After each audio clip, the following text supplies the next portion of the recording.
Joining me right now is MCK Political Press Attaché Joe Delaronde. Welcome to the program, Joe. Thanks, Gene. We're going to chat a little bit about politics for you right now. First of all, that story we're just coming out of with a letter going to the Combined School Committee. Yeah, just a little maybe a clarification that the complaints are not only from parents but also from many of the staff members. So that's being dealt with, and I imagine there's going to be a lot more to come in the weeks to come. Okay, Joe, the federal government recently announced a plan to introduce legislation to privatize land on native reserves. What does this mean to Kahnawà? Well, probably not that much because we already take care of a lot of, our own business here. But the technicalities are there. It will probably have far-reaching effect across the country. We have to remember, though, even though in Kahnawà we buy and sell land and we have private landowners, technically we have a certificate of possession, which is not the same. It's still held in trust by the entire community as a communal land. So the original plan, I guess, was for the government to devolve some of the responsibility and then also give the opportunity for some bands to open up the tax base. So that's, of course, what we always worry about over here more than anything else. So we're keeping a close eye on it, but at this time, we're not too concerned. We just have to keep an eye on the federal government, as is the usual. Okay. A First Nations Conservative Member of Parliament, Clark, I can't recall his first name at the moment, introduced Bill C-428 to the floor to basically revamp the entire Indian Act. So what does the bill entail that you know of in this early stage, and what is Kahnawà's position on this whole thing?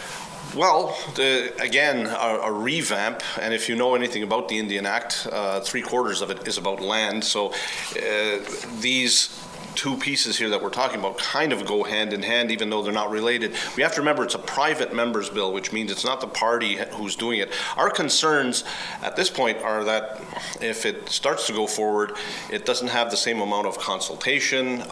We all talk about the Indian Act and what a lousy piece of legislation it is. Fact is, though, most Native people, and in Kahnawà as well, are nervous to just say, we'll get rid of it. Yeah, what will replace it? There's a vacuum. What happens?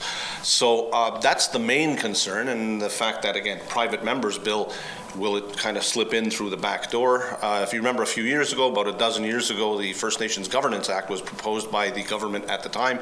Went through a lot of, there was a lot more information that went out, and that one died on the vine. This one, I really don't think much will happen because it's private members bill, even though it's a conservative member, and even he's a First Nations. And he's a First Nations, he's a Cree member. So it is interesting. Again, we're keeping an eye on it. I saw something on APTN a little while ago about that. So anytime the government is working on something, at the same time Native people are, you kind of have to keep your eyes open. Stay nervous. Stay nervous. Yeah, good. That's a good way of putting it.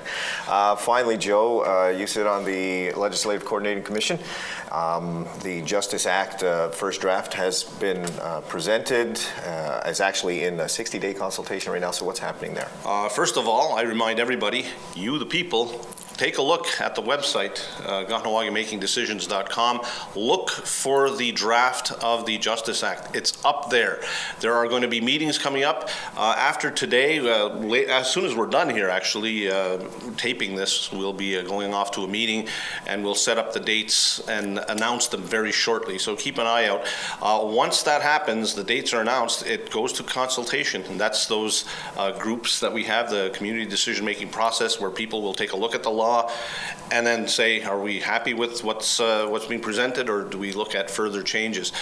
It's pretty big. The entire justice system will depend on participation in what we do with this piece of legislation. It's the foundation for everything else that we do. So it's going to be important. Look out for those dates. They should be announced very, very shortly. Yeah, they can also, I believe, come to pick it up here at the main reception if they want a hard copy of it, but you can read it online as well. And it's just a good idea to know what you're talking about when you show up to the CDMP to debate it. Yeah, it makes it a lot easier to already have some familiarity with the draft. And again, we're looking at dates in September, by the way. Okay, Joe, thank you for dropping in and clearing all that up for us. Moving right along, this week the MCK Language and Culture program celebrated its first graduation of sorts, its 5th year of completion, and they had a small ceremony to hand out certificates at the Language Center office. We spoke with Linda Delormier for more on the events.